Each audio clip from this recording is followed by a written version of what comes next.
Salut, bonsoir à tous. J'espère que vous vous portez bien. Quant à moi, ça va. Alors, je ne sais pas si vous avez remarqué les feuilles d'hibiscus. Donc, je m'apprête à faire le jus de bissap, comme on dit au Cameroun, le coléré. Donc, c'est ça que je vais faire. J'avais les feuilles séchées chez moi. Donc, là, j'ai rajouté de l'eau. Il est question ici de faire bouillir le mélange. Et une fois après avoir ajouté de l'eau, vous pourrez voir que la coloration, au fur et à mesure, essaye de sortir. Donc, je mets mon mélange au feu. À ce niveau, vous pourrez ajouter du citron ou du jus de citron. Pour plus de goût, vous pourrez ajouter l'ananas. Voilà, les tranches d'ananas ou les peaux.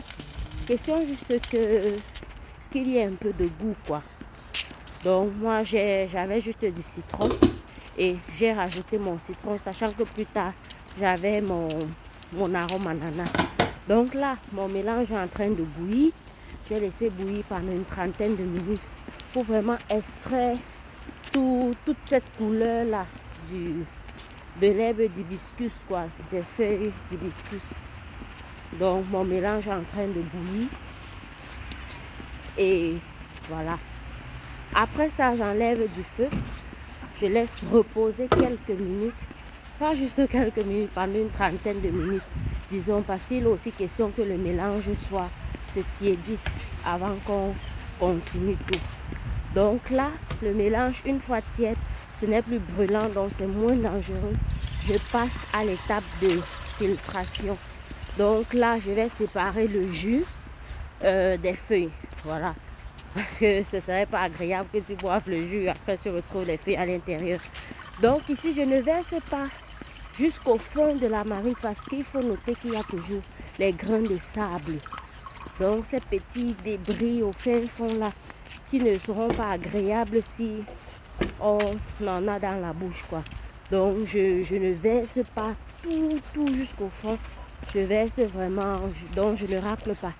Et après, vous voyez, je change de tamis. Le petit tamis, il sert à mieux tamiser. Malheureusement, je n'avais pas un plus grand. Donc j'utilise celui-ci pour mieux tamiser. Donc ça a fonctionné finalement. Je n'y croyais pas. Donc je tamise encore parce que celui-ci, s'il y avait les grains de sable, ça pourra facilement l'extraire. Donc je l'enlève et vous-même, vous voyez le résultat. Non seulement dans la marmite, il n'y a aucun débris. Donc tout est quitté. Et regardez ce que le tamis a pu avoir. Il n'y avait vraiment presque rien. Et là, j'ai donc mes arômes. Vu que je n'avais pas l'ananas à la maison, j'ai quand même l'arôme ananas. Donc, ne vous inquiétez pas si c'est dans les boîtes de vanille, l'arôme vanille. C'est juste que c'est ma mère qui me les a envoyés. Donc, elle a juste mis dans les boîtes d'arôme vanille. Mais sinon, c'est l'arôme ananas à l'intérieur. D'ailleurs, vous aurez vu la différence. Et question d'arôme, on met juste un peu. Parce que les arômes sont très forts. Donc, après, à l'aide de mon fouet, je n'ai plus qu'à rajouter mon sucre et à fouetter le tout. Donc, je vais tourner. Question de dissoudre le sucre. Et voilà. Je tourne. Le sucre, ça dépend vraiment de vous. Le sucre dépend vraiment de vous. Pour déterminer la quantité de sucre que vous voulez. Ça dépend de votre consommation. Donc moi j'ai mis vraiment un sucre très basique. Très basique, voilà. Pour pas que ce soit trop sucré. J'évite aussi d'en consommer. Donc mon sucre c'est bon à ce niveau. Maintenant, il est question ici d'embouteiller. Donc, de mettre dans les bouteilles. J'ai pris mon entonnoir là et je les mets dans les bouteilles. C'est plus facile. afin que le mélange ne se verse pas partout bien, parce que ça c'est le foléré, ça teinte beaucoup.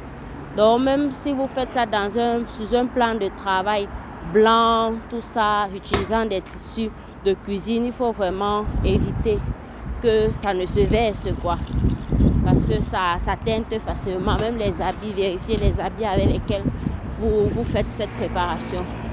Donc là, ma première bouteille est déjà pleine, comme vous pourrez le constater. Je n'aurai plus qu'à remplir la seconde et la mettre au frigo. Parce qu'à ce niveau, le mélange est encore tiède. Et le foléré tiède, ça n'a pas trop de goût. Bon, c'est déjà bon à la base, mais je veux dire, c'est encore plus mieux lorsque c'est frais. Donc là, je vous montrerai un peu ma marmite. Vous voyez, aucun débris. Il n'y a vraiment aucun débris.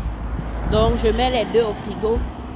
Par à peu près une trentaine de minutes, ce sera déjà OK. Ou bien, si vous voulez, ça peut rester plus longtemps au frigo. Et voici en fait mon jus. Donc, je vous remercie d'avoir regardé cette vidéo jusqu'à la fin. N'oubliez pas de liker, de partager, de vous abonner. Et surtout d'essayer la recette et me faire signe en commentaire si elle vous a plu. Merci. Ciao!